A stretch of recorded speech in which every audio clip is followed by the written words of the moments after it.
안녕하세요. 김기로입니다. US Baby Names 데이터셋 분석 과정을 이어서 진행을 하도록 하겠습니다. 이번에는 각 연도에 따른 전체 출생횟수 대비 탑 1000에 해당하는 이름들의 출생횟수 비중의 합을 산출을 해보도록 하겠습니다. 즉 결과적으로 뭘 할 것이냐 라고 한다면 전체 출생횟수 대비 인기 있는 상위 1000개의 이름들의 출생횟수 비중이 연도에 따라서 어떻게 변화해 왔는지 분석을 한다는 것인데요. 우리는 이에 앞서서 각 연도 성별 이러한 그룹 내 전체 출생횟수 대비 각 이름의 출생횟수 비중을 나타내는 prop이라는 이름의 열을 이미 만들어 놨기 때문에 이를 사용해서 피벗 테이블을 생성하면 아마도 굉장히 편리할 것이라고 생각이 드네요. 그래서 현재 우리가 가지고 있는 탑 1000 언더바 네임스 라는 데이터 프레임에는 자, 이건 앞에 5개 행을 깐 건데 상위 1000개의 이름만으로 구성이 되어 있는 것을 여러분들이 기억을 하실 것입니다. 이들의 프롭 열에 해당하는 값을 모두 더하게 되면은 그것이 의미하는 바가 뭐냐면 결과적으로 해당 연도와 성별 하에서의 상위 1000개 이름의 출생횟수 비중이라고 할 수가 있겠네요. 그래서 제가 피벗 테이블을 그릴 것인데 탑 1000 언더바 네임스에 대해서 피벗 테이블을 그립니다. 이때 통계량을 구할 열이 프롭 열이 되는 것이고 인덱스는 연도 그리고 컬럼은 성별 섹스 그리고 자 통계 함수는 썸을 사용을 해서 그 결과물을 톱 1000 언더바 props라는 이름으로 저장을 합니다. 그러면 이 녀석의 생긴 것을 한 10개 정도 보면은 자 이런 식으로 나오죠. 자 이것이 의미하는 바를 다시 한번 설명을 드리자면은 예를 들면은 이어가 1182였고 그리고 성별이 피메일이었던 비율이 0.99870이라는 의미가 뭐냐면은 우리가 위에서 탑 1000 언더바 네임스에서 이어가 1182고 섹스가 F에 해당하는 행들이 있지 않습니까? 그 행들의 이 프롭에 해당하는 값들을 다 더한 것이 여기로 들어간 것이고요. 그게 의미상으로는 애초에 톱 1000 언더바 네임스에는 상위 1000개에 해당하는 이름의 정보만이 들어가 있었기 때문에 결과적으로 프롭의 합을 딱 구하게 되면은 이것이 나타내는 것이 곧 상위 1000개 이름의 전체 출생횟수 대비 비중이라고 할 수가 있는 것이죠. 그래서 이제 이걸 가지고 플롯을 그릴 수가 있어요. 이렇게 라인 플롯을 그려줍니다. 그럼 이러한 결과가 생기죠. 제가 약간 플롯을 수정을 해볼게요. 범위를 적당히 조정을 하고요.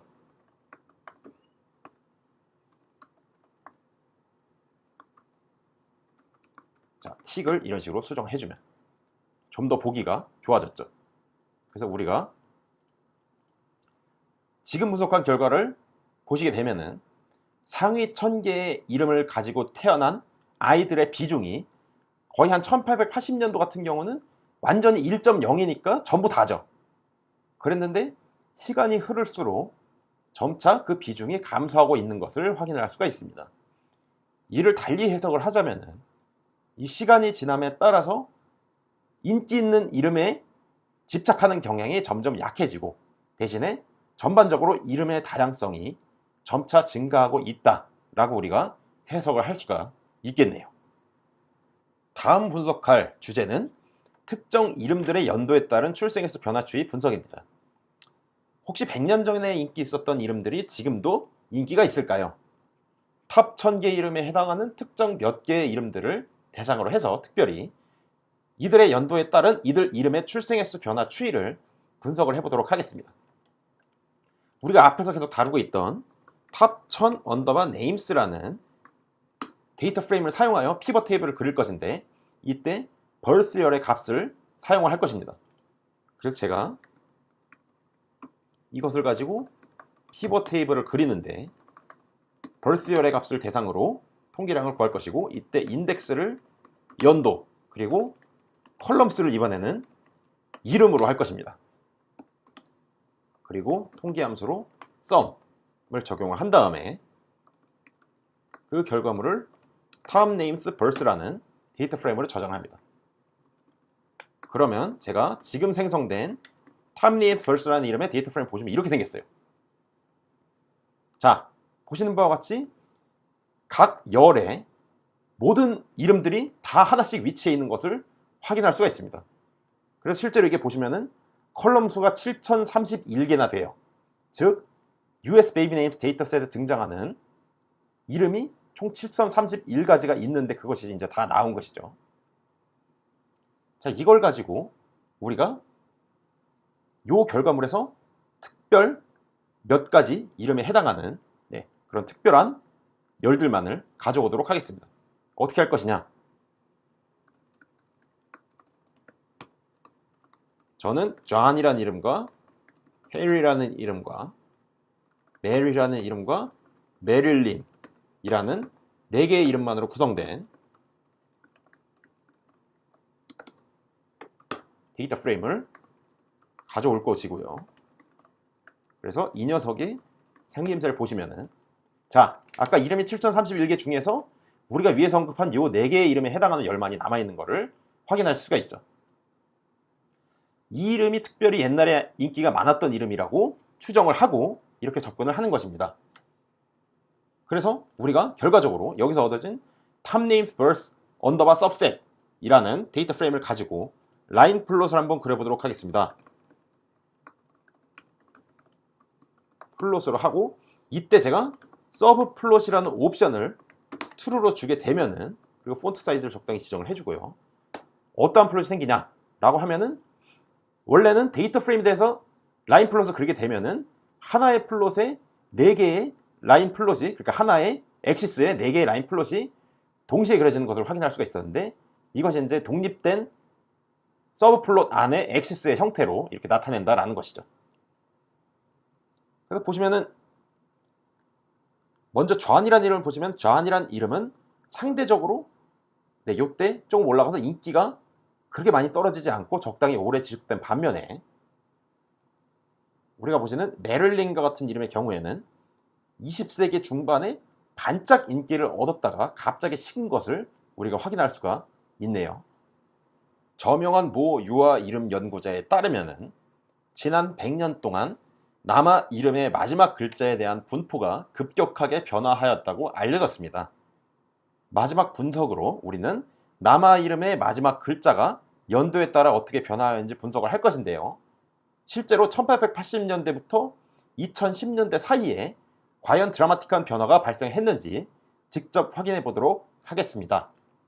그래서 먼저 제가 람다 함수를 하나 정의를 할 건데, 자, 이렇게 명시를 해놓고요. 이 람다 함수가 뭐 하는 건지 설명을 드리자면은, 어떤 문자열로 구성된 시리즈가 하나 있다고 가정해 봅시다. 이 시리즈의 각 성분에 대하여 맨 마지막 글자만을 추출하여 반환하는 함수라고 할 수가 있겠네요. 그래서 get last letter라는 이름의 함수를 정의했고요. 이를 우리가 맨 위에서 사용했던 names라는 이름의 데이터 프레임에서 name열에 대해서 apply 함수를 사용을 함으로써 인자로 바로 위에서 정했던 get last letter 함수의 이름을 명시해 줍니다. 그래서 이렇게 하게 되면은 의미상으로 뭐냐면은, 이 names라는 데이터 프레임은 아까 이렇게 생겼었죠.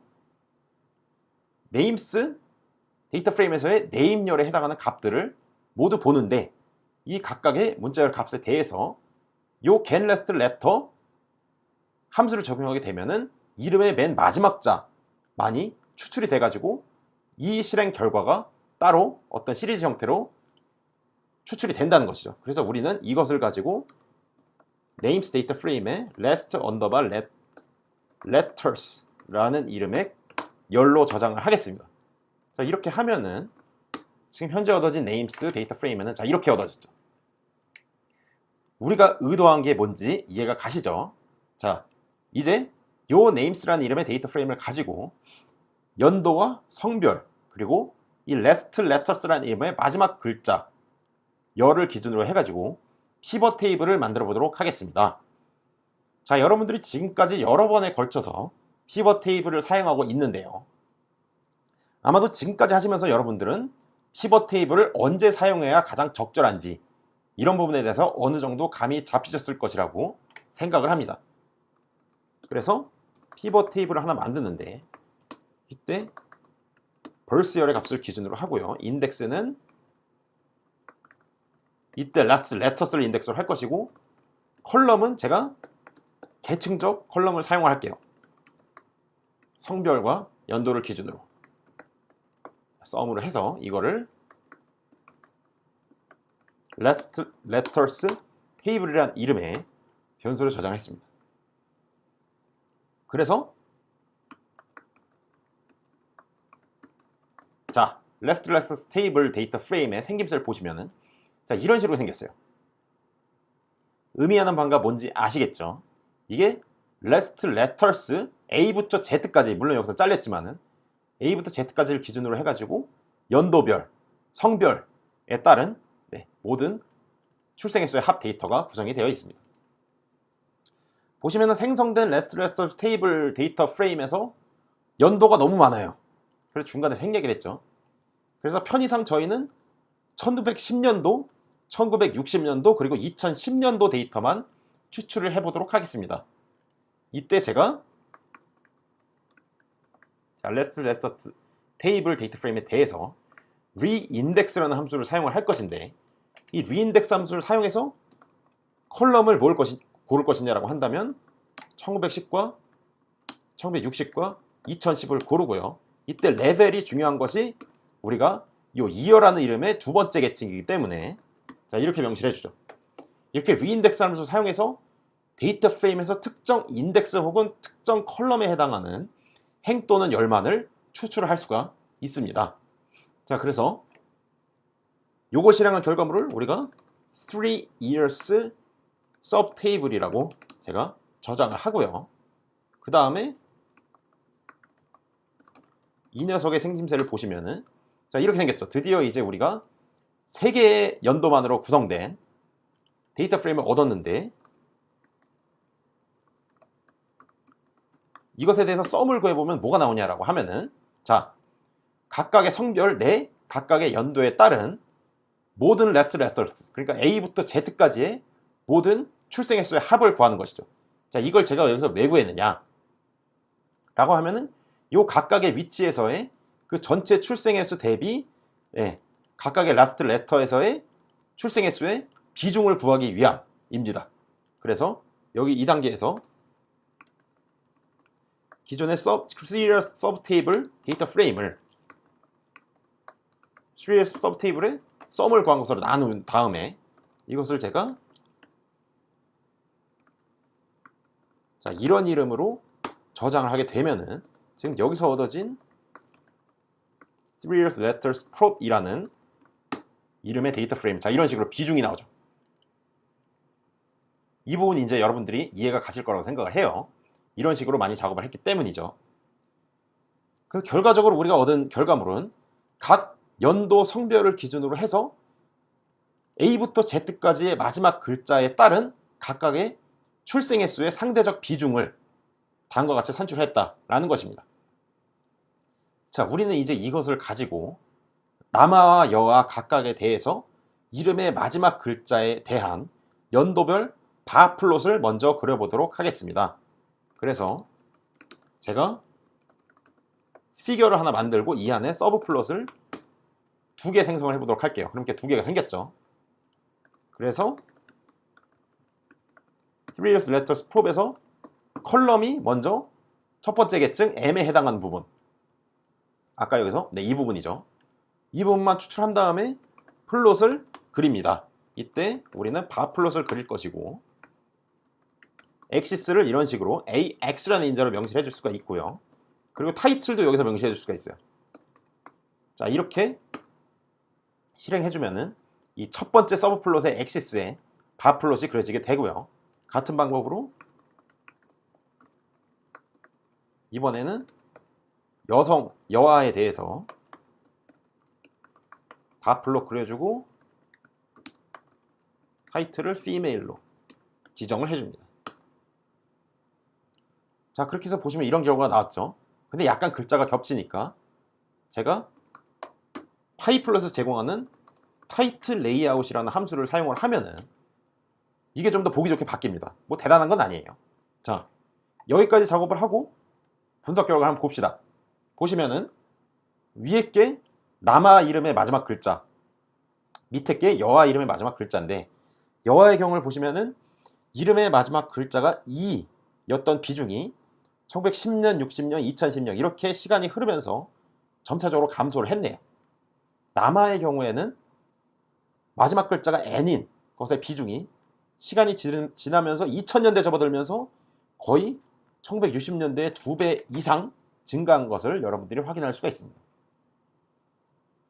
자, 여기까지 됐으면 이번에는 특정 몇 개의 글자에 대해서 연도에 따른 남아 출생 횟수 비중의 시간적 변화를 조사를 해보도록 하겠습니다. 그래서 제가 무엇을 할 것이냐라고 하면은 위에서 구한 Last Letters Table이라는 데이터 프레임이 있었죠. 이걸 가지고 나눠주는데, 자, 이걸로 나눠줍니다. 이건 뭐냐면은 아까 우리가 위에서 3-year letters에 대해서 한 거랑 똑같죠, 이게 사실은. 자, 이렇게 계산을 해서 이걸 letters underbar prob이라는 걸로 저장을 하고, 요 녀석의 생김새를 보게 되면은 네, 그대로 비중을 계산한 걸 했다는 거죠. 자, 이렇게 얻은 letters underbar prob에서 제가 LOC를 사용을 해서 이 인덱스에 해당하는 부분 중에서 G와 N과 Y에 해당하는 것만을 추출을 하고, 그리고 컬럼의 경우에는 M에 해당하는 컬럼만을 추출합니다. 그래서 요거를 DNI 언더바 프롭이라는 이름으로 저장을 하면은, 그럼 결과적으로 DNI 언더바 프롭은 어떻게 생겼냐 라고 하면 이렇게 생겼어요. 보시는 바와 같이 컬럼에는 매일, 즉 남아에 해당하는 부분만을 1880년도부터 2000 몇 년도죠? 쭉 보시면 2014년도까지 추출을 했고, 그리고 인덱스에 해당하는 last underbar letters 부분에는 G와 N과 Y에 대한 행들만을 이렇게 추출을 했습니다. 자, 이렇게 얻은 데이터 프레임을 제가 transpose 함수를 사용을 하면은 행과 열의 위치를 바꿀 수가 있어요. 그래서 G와 N과 Y가 이런 식으로 열에 위치하게 되는 것이고, 그래서 이걸 가지고 제가 트랜스포즈한 결과물을 플롯을 사용해서 라인 플롯을 그리게 되면은, 자, 이런 식의 라인 플롯을 얻을 수가 있습니다. 자, 보시면 솔직히 뭐 D라든지 Y라든지 이런 글자의 경우는 사실은 그 비중이 크게 변했는지 저는 잘 모르겠어요. 근데 N의 경우, N으로 끝나는 이름은 자, 1960년도 넘어가면서부터 가히 드라마틱하게 그 비중이 증가한 것을 여러분들이 확인할 수가 있겠습니다. 자, US Baby Names 데이터셋에 대한 실전 데이터 분석은 이쯤에서 마치도록 하겠습니다. 그래서 여러분들이 지금까지 배웠던 판다스의 다양한 기능을 사용을 해봤는데요. 지금까지 보셨던 것처럼 특히 피벗 테이블을 유효적절하게 사용함으로써 원하는 통계량을 아주 쉽고 빠르게 얻었다는 측면에 주목을 하셨으면 좋겠습니다.